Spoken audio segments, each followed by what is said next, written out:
अगर कोई व्यक्ति आपकी प्रॉपर्टी पर कब्जा कर लेता है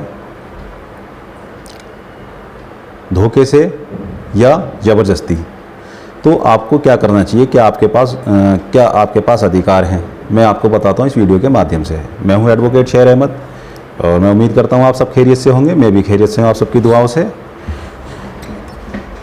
जब तक हमें ये नहीं मालूम होता कि हमारे पास कानूनी अधिकार क्या क्या हैं, तो हम कुछ नहीं कर पाते, क्योंकि हमें अधिकार ही नहीं मालूम हमारे अधिकार क्या हैं। अब बात करते हैं कि हमें क्या अधिकार प्राप्त है कि हम अपना कब्ज़ा पुनः वापस कैसे लें जल्द से जल्द। तरीके तो बहुत हैं, लेकिन कुछ सेक्शन ऐसे होते हैं जिसमें हमें मालूम नहीं होता हमको, तो हम उन सेक्शन में जा नहीं पाते और हमें जल्द से कब्ज़ा नहीं मिल पाता और प्रॉपर्टी हमारी डिस्प्यूट हो जाती है और हम ऐसे ही इधर उधर जाते रहते हैं। करना क्या है आपको सिर्फ सबसे पहले ये करना है कि वीडियो को एंड तक देखना है। वीडियो में जो भी कानूनी जानकारी है वो आपको वीडियो के एंड तक ही समझ में आ पाएगी कि मुझे क्या करना चाहिए। ये ना सोचें कि मेरे साथ नहीं हो रहा, ये किसी के भी साथ हो सकता है, कभी भी हो सकता है।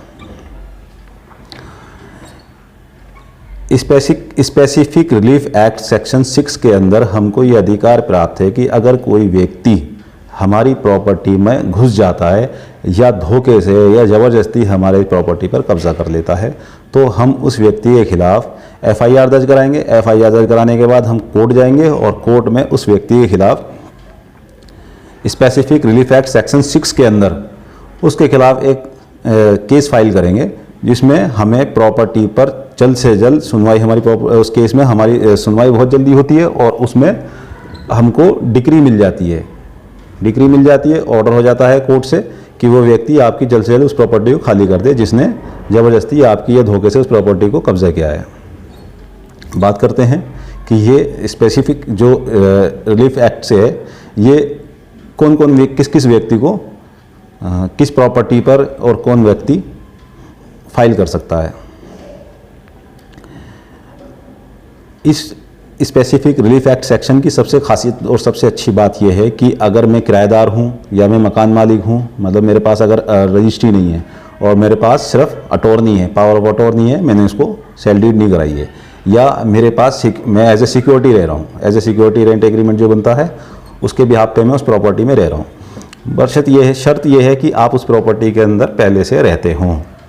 उसका आपके पास कोई डॉक्यूमेंट्स होना चाहिए, जैसे कि आप मान लो उस प्रॉपर्टी में रह रहे हैं, आपके नाम कोई बिजली का बिल है या पानी का बिल है या कोई गैस कनेक्शन है या कुछ भी हो, तो ये साबित करना चाहिए कि आप उस प्रॉपर्टी के अंदर पहले से ही रह रहे हैं।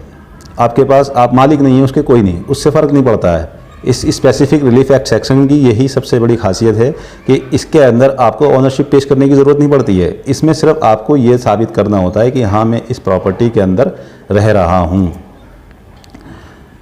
बात करते हैं कि अगर मैं किराएदार हूँ, मेरे से किसी ने ज़बरदस्ती खाली करा लिया है या धोखे से मेरे मकान में घुस गया है, तो भी मुझे ये पावर है कि मैं कोर्ट में जा कर के उस व्यक्ति के खिलाफ मुकदमा दायर कर सकता हूँ और उससे अपनी प्रॉपर्टी वापस ले सकता हूँ। होता क्या है अमूमन केसों के अंदर कि मेरे पास कोई प्रॉपर्टी है, मैंने उसे सिक्योरिटी पे लिया है या मैंने उसे पावर अटॉर्नी पे लिया है या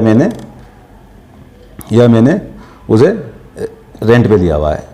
अब हमारा विवाद तो चलना था कोर्ट के अंदर किस चीज़ का, सिविल केस का, लेकिन किसी व्यक्ति ने क्या काम करा, खाली कराने के लिए उसने इलीगल तरीके से किसी व्यक्ति से बात करी और उसने मुझे धोखे से उस प्रॉपर्टी को खाली करा लिया मुझसे।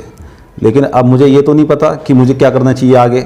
अगर मैं मान लो मैं तो किराएदार हूँ, मैं ये सोच रहा हूँ कि भाई मेरे से तो प्रॉपर्टी उन्होंने खाली करा ली, अब मैं इस प्रॉपर्टी में कैसे अंदर वापस जाऊँ या मुझे इसका कैसे कब्जा दोबारा मिल सकता है। तो इसके अंदर इस जो एक्ट है, ये स्पेसिफिक रिलीफ सेक्शन जो सेक्शन 6 जो है, हमें इस चीज़ का हमें अधिकार देता है कि अगर वो प्रॉपर्टी हमारे नाम भी नहीं है तो भी हम उस प्रॉपर्टी को उस व्यक्ति से खाली करा सकते हैं जिसने ज़बरदस्ती हमसे या धोखे से उस व्यक्ति ने कब्ज़ा करी थी।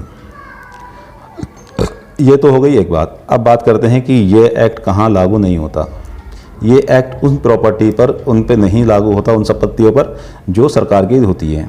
मान लो कोई सरकारी प्रॉपर्टी है, उसमें मैंने किसी तरीके से कब्जा कर रखा है, किसी भी तरीके से सरकार ने उस प्रॉपर्टी को मेरे से खाली करा दिया, तो मैं उस सेक्शन के अंदर उस प्रॉपर्टी पर केस नहीं कर सकता।